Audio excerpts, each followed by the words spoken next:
Good morning. Happy Sunday, you guys. I hope everybody's Sunday is off to a great start.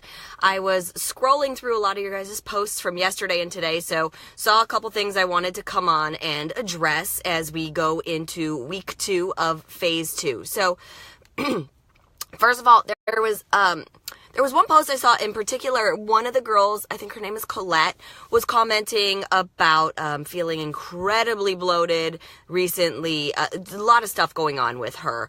And you guys did an amazing job by all responding and obviously being kind and giving great advice and all of that. But some of the things that Colette was talking about in her post, and it was long, she was detailed, which was great because that's very helpful, was that, she felt like when she started the program, she had about 10 pounds to lose.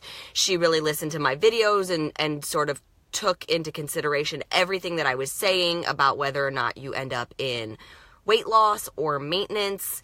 And being that she had 10 pounds to lose, she sort of went in between her weight loss and her maintenance. So she was supposed to be in plan A for weight loss, plan C for maintenance. She started in plan B.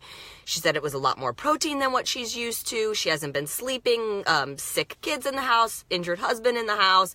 They all got sick, just lots of stuff going on. But there were a few clues sort of in her post that I didn't read everybody's comments. So some people might have caught it and others didn't. But so you guys, when I give advice, I'm speaking to the masses, but the second you have a medical condition that changes your makeup, we got to look past my advice sometimes. So Colette has hypothyroidism, which means her thyroid works slower than most people's, okay?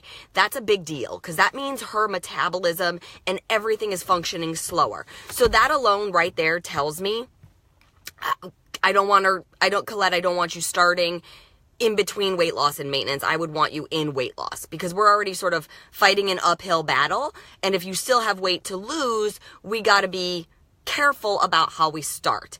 The other thing is I think some of you guys are getting excited about if you have 10 pounds to lose, you can still eat in maintenance advice. And that is not what I've said. I've been very specific about the fact that if you have weight to lose, you start in weight loss. And if and only if you feel like you're dying, like you're starving, like you're gonna kill somebody, like you're so angry all the time, you're irritable because you're not getting enough fuel, then you consider moving up to maintenance. But if you have weight to lose, you don't say, Autumn said I have 10 pounds to lose, I start in maintenance, because that's not what I've said. I've been very clear that you start in weight loss and you see how you feel, and based on how you feel, you might need to move into maintenance. But everybody with 10 pounds to lose shouldn't be starting in maintenance just to get more food and start in maintenance. If you have weight to lose, you start in weight loss. So I'm going to keep sort of reiterating that because obviously there's lots of people. Not everybody sees all of my videos. And I want to make sure I'm being very clear so you get amazing results, but so that you make sure that you take the right information back to your challengers as well. Because I don't want you guys to be like, Autumn said I have 10 pounds to lose, I eat in maintenance, and then I gain weight. I didn't say that. I said if you could potentially be on the cusp depending on how your body is. Some people have just raging fast metabolisms. Some people put on lean muscle really fast. So it all comes into play. So be aware of that.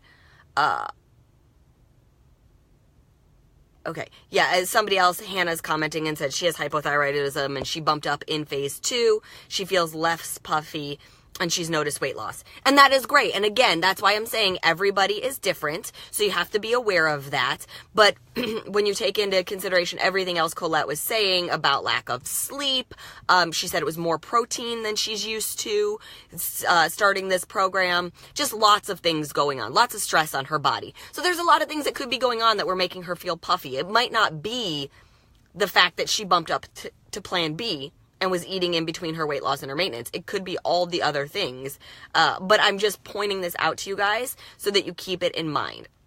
The other thing I want to point out is for people who are new to my programs, this sun is brutal. But you guys, I'm doing this, just so you all know, I'm doing this from my car because my house is like a black hole right now. Something went out with my service and I have like no service at my house whatsoever. So I had to wait till I came to the grocery store, parked the car to talk to you guys. Anyways, here I am. So what was I about to talk about? I was about to talk about too much protein. Not too much protein, but if you're new to one of my programs, or if you haven't used the containers before, then yeah, it might be more protein than you are used to.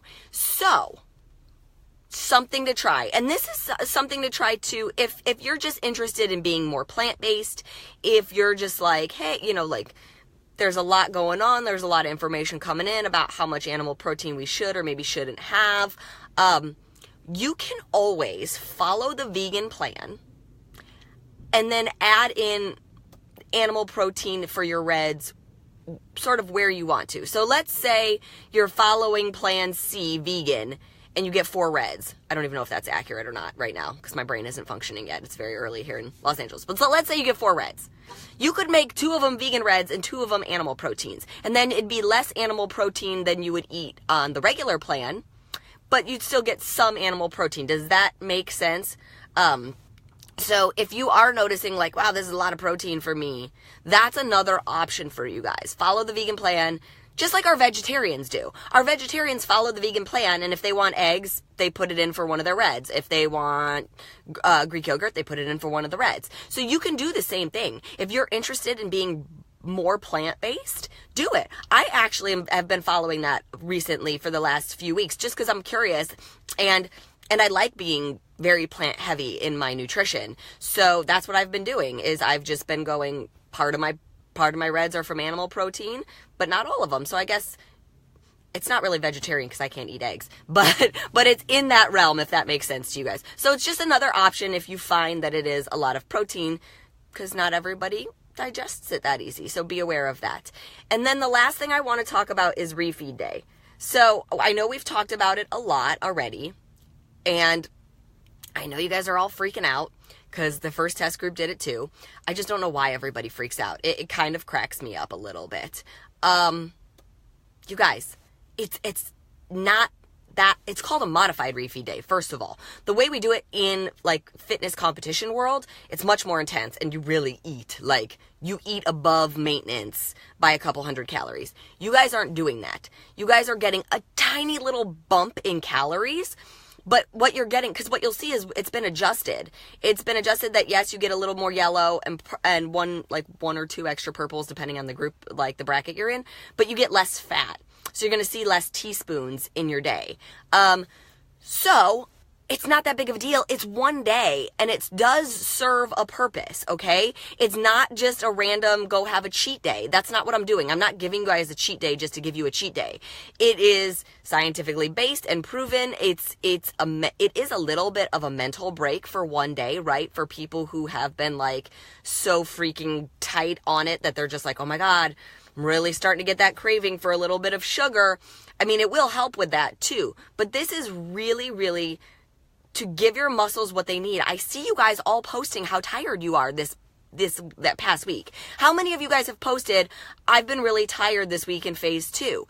It's because the depletion in your glycogen levels, we've been working your muscles super duper hard and eating super duper clean. So this is the little bump that we're going to restore that glycogen, and your energy is going to skyrocket right back up, and we're going to keep going. But I need you to follow the plan the way it's written. Like people are going, okay, well, do I have to eat off the supplemental yellow list? Yeah, that's the whole point. If you don't eat off the supplemental yellow list, it's not a refeed day. If you're eating off the regular yellow list, you're still eating those super duper healthy carbs that are low on the glycemic index. I need you to eat high on the glycemic index. I have people asking me about recipes on Fixate that aren't marked or on the supplemental yellow list. If they're not on there, they're not a part of refeed day right now, you guys. That's just the bottom line. It's not because I couldn't mark every recipe. It's just, this is how it works. These are the ones I want you to have. It's one day. Just follow it. Like, take a deep breath, do it the way it's written, and enjoy it. And then we're going to move forward. Yes, gluten-free options are totally doable, you guys. You are allowed to go gluten-free. So I know on the supplemental yellow list, you see things like pretzels or bread or a bun or whatever. If you're gluten-free, by all means, eat gluten-free. Like, that's totally acceptable. That's how I do it. Somebody's asking, are Eggo waffles okay? If you see it on the list, it's okay. If it's not on the list, you guys are killing me. Autumn, is white bread okay? Read the list! Oh my God, read the list! list, you guys. There's a supplemental yellow list. Read it. The items on the list are what you can have. If it's not on there, you can't have it. That's the bottom line. There's no gray area here. I'm very specific about what you can have and what you can't have. If it's not on the supplemental yellow list, you can't have it. Don't hit me up with 9 million questions about if you can have it or not. I'm not going to respond to you. Read the list. I love you guys. But we put a list together for a reason. It's so that you guys can actually, it's so funny. When we were doing this, when we were making everything and my team was like putting everything together and they kept putting more and more collateral and I was like, I don't know why you're making more collateral. I was like, they're not going to read it. And they're like, yeah, no, they will. And I'm like, yeah, no, they won't. I've been doing this for 5 years. They never read it. They all message me and ask me the question that's in the darn book. You guys, you get annoyed with your challengers when they do it. I know you do, because I hear you all come talk to me about it. And you're like, oh, they keep asking me the same question. And I'm like, yeah, what's that feel like?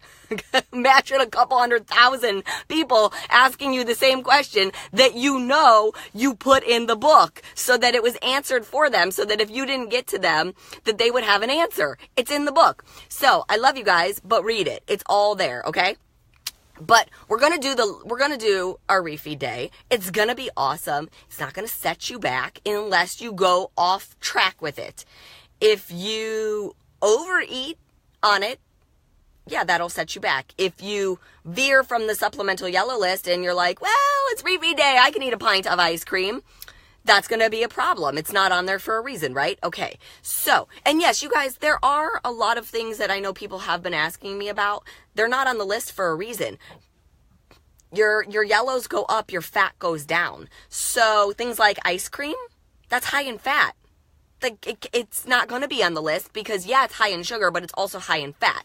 But in order to keep it balanced so that you don't gain a bunch of weight in one day, I have to keep it low in fat. So be aware of that it's not, that's why it's not a free-for-all. That's why I don't have just any random cookie listed. Because you can go down the grocery store aisle and those cookies are like loaded with preservatives, loaded with fat. That's not what I want you to necessarily have. I want you to have what I put on the list, okay?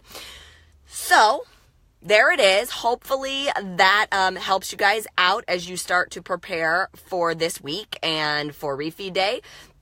And I'm going to go in the grocery store and get the stuff I need to get moving for the day. And I'm sure, talk to you guys later. I'm sure there's going to be 9 million comments on here and I'll look at them. And if there's something I see, well, I'll drive back down to the grocery store so I can come on live and talk to you guys since I can't do it from my house today. All right. Have a great Sunday. I love you guys. I'll talk to you later. Bye.